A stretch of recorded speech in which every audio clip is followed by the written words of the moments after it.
বন্ধুরা নমস্কার, আমি জীবন দাস। আমার সঙ্গে আছে আমার বন্ধু সঞ্জয়। আমরা চলে এসেছি বেলুড় মঠে।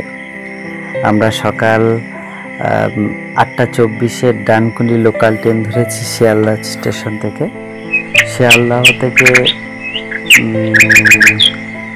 দক্ষিণেশ্বরে এসেছিলাম আমরা। ওই সকাল 8:50-এর মধ্যে নামিয়ে দিয়েছে। আমরা দক্ষিণেশ্বর ভ্রমণ করে দক্ষিণেশ্বর থেকে 15 টাকা গাড়ি ভাড়া করে আমরা বেলুড় মঠে এসেছি। দক্ষিণেশ্বর থেকে আপনারা গঙ্গা নদীর মাধ্যমে আসতে পারেন, ফেরিঘাটের দিয়ে। আমরা ওপরের অটো করে এসেছিলাম, 15 টাকা ভাড়া নিয়েছে। এমনকি আপনারা বাসে আসতে পারেন বা ম্যাজিক জাতীয় গাড়ি আছে, ওগুলো আসতে পারেন। একদম আপনাকে বেলুড় মঠের কাছেই নামিয়ে দেবে, 15 টাকা করে ভাড়া নেবে। আমাদের দক্ষিণেশ্বর কালী মন্দির থেকে আমরা এসেছিলাম। বেলুড় মঠ খোলা থাকে দেখলাম, সামনে লেখা আছে সকাল 6:30 থেকে দুপুর 11:30 পর্যন্ত, আর বিকাল 4টে থেকে রাত্রি 9টা পর্যন্ত খোলা থাকে। এবং শীতকালে ওটা হচ্ছে ওই আপনার সকাল 6:30 থেকে দুপুর 11:30 পর্যন্ত, আর ওই বিকেল 3:30 থেকে রাত্রি 8:30 পর্যন্ত। আমরা দুজনে আসছি, ধীরে ধীরে দেখলাম যে এখানে রাস্তায় একটা নতুন তৈরি হয়েছে পিচ ফেলে। আগে হয়তো রাস্তাটা অন্য ধরনের ছিল, আমরা জানি না।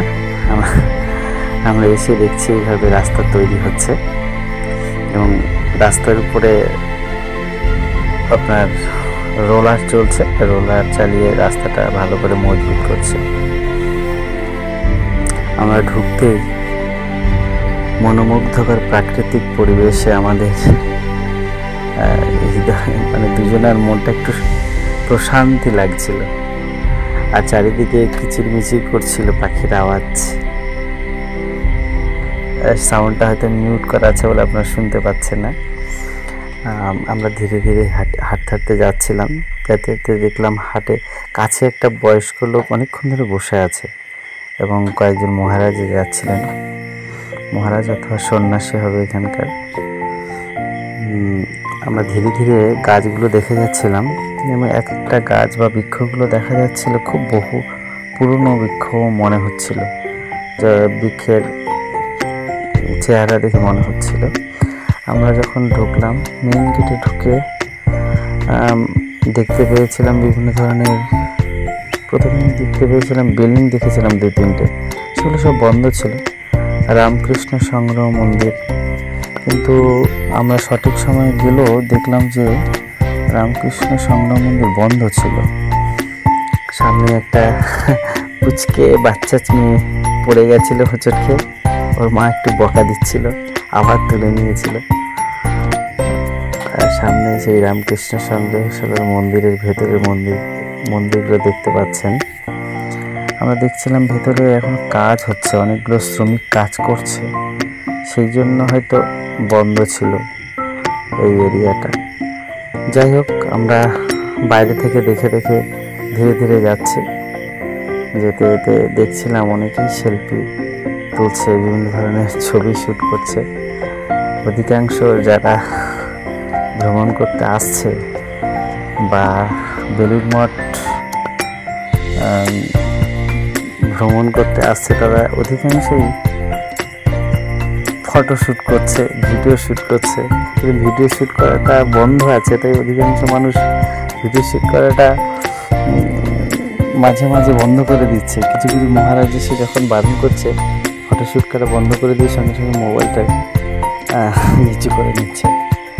যাই হোক, ঢুকতে দেখতে পেলাম যে কত সুন্দর ফুলের বাগান চারিদিকে, মন ভরিয়ে দেবে ফুলের বাগান দেখলে। সামনে যাচ্ছি রামকৃষ্ণ মন্দির। আমরা রামকৃষ্ণ মন্দিরে ঢুকেছিলাম, কিছুটা সময় ছিলাম ভেতরে। অগণিত ভক্তমণ্ডলী, সব দর্শনার্থীরা সব মন্দিরে প্রবেশ করছে। মন্দিরে প্রবেশ করে বাঁ সাইড থেকে আবার ডান সাইড থেকে, মন্দিরের ডান সাইড থেকে আবার বেরিয়ে গঙ্গার পাড়ের দিকে আবার আমাদের চলে আসতে হচ্ছে। তারপর গঙ্গার পাড় ধরে আমরা আস্তে আস্তে দেখতে দেখতে দেখতে চলে আসছিলাম।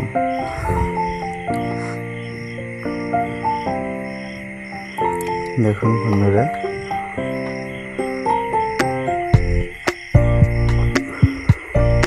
অনেকগুলো আম গাছ লক্ষ্য করেছি ভেতরে। এই সঞ্জয় তাকাচ্ছিল আমার দিকে।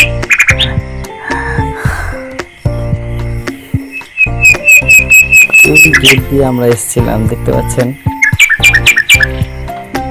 আর গেট দিয়ে ঢুকতে ডান সাইডে একটা পাঠাগার ছিল বা গ্রন্থালয় ছিল, ওখানে বিভিন্ন গ্রন্থ পাওয়া যেত। আমরা কয়েকটা বইও কিনেছিলাম ওখান থেকে। কয়েকটা বলতে প্রায় 12-13টা বই কিনেছি আমরা দুজন।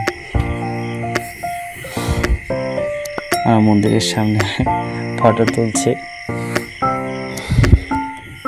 সেলফি তুলছি। আস্তে আস্তে ধীরে ধীরে এগিয়ে যাচ্ছি আমরা গঙ্গার কাছে, এবং পাশে দেখুন সুবিশাল মাঠ। সবাই ঘুরে ক্লান্ত হয়ে এই মাঠে বসে যদি একটু সময় কাটানো যায়, মনে যেটা প্রশান্তি আসে।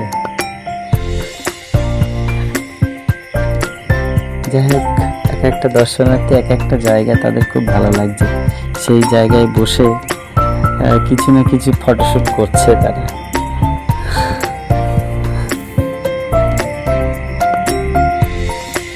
জায়গা আমি প্রথমে শুনেছিলাম ভেতরে ফটোশ্যুট করতে দেয় না, কিন্তু লেখাও আছে যে ভিডিও করা নিষিদ্ধ বা ফটো তোলা নিষিদ্ধ। তবুও দেখছি সবাই ফটোশ্যুট করছে। কিছু কিছু জায়গায় বারণ করছে মহারাজরা, সেসব জায়গায় আবার মোবাইল ঢোকানো নিষেধ, বা সেই মন্দিরে মোবাইল ঢোকাতে দিচ্ছে না, প্রবেশ করাতে দিচ্ছে না মোবাইল ফোন। আমি মাঠে একটু ঘুরেছিলাম, মাঠে ঘুরে আবার চলে আসলাম। বন্ধুর কাছে মোবাইলটা দিয়েছিলাম, বন্ধু তখন ছবিগুলো মোবাইলে ক্যামেরা বন্দি করছিল। আর এই আমগুলো দেখে আমার বন্ধু শুধু বলছে আমের ছবি তোলো, আমের ছবি তোলো। আমি তখন মাঠে ঘুরতে গেছিলাম, ও আমের ছবি তুলেছে।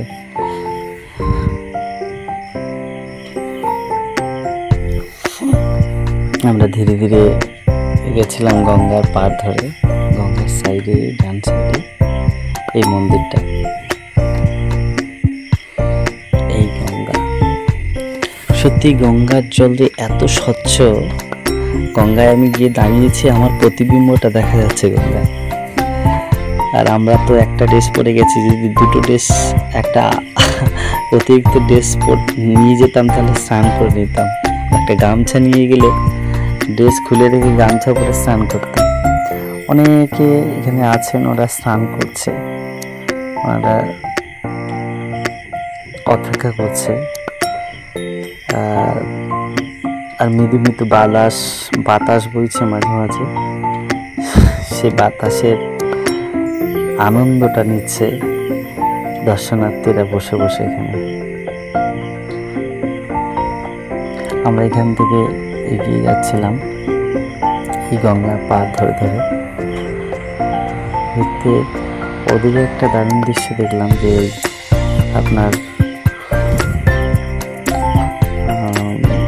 সম্ভবত ধরুন আপনার ওই উত্তরপ্রদেশ, বিহার, ঝাড়খণ্ডের ওই দিকের কিছু মানুষ বা দর্শনার্থীরা এসেছিল, তারা রাম সীতার পুজো করছিল। পিকচার দেখে আমার রামায়ণও পাঠ হচ্ছিল, অনেক মহিলারা সব বসেছিল, রামায়ণ পাঠ শুনছিল এই ভদ্রলোকের কণ্ঠ থেকে। আমি দেখছিলাম, আবার ধীরে ধীরে আমরা ওটা পেরিয়ে আসলাম।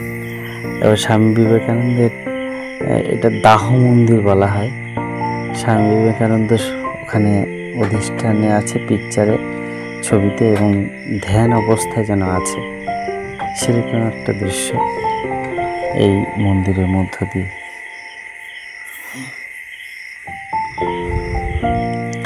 যাই হোক, এখান থেকে আমরা এখানে মহারাজ বলছিলেন যে এখানে দুপুরে খাওয়ারও ব্যবস্থা আছে, অন্নপ্রসাদের ব্যবস্থা আছে, অন্নপ্রসাদ পাওয়া যায়। আপনারা কি যদি আসেন এখানে দুপুরে অন্নপ্রসাদও পাবেন। সমস্যা নেই।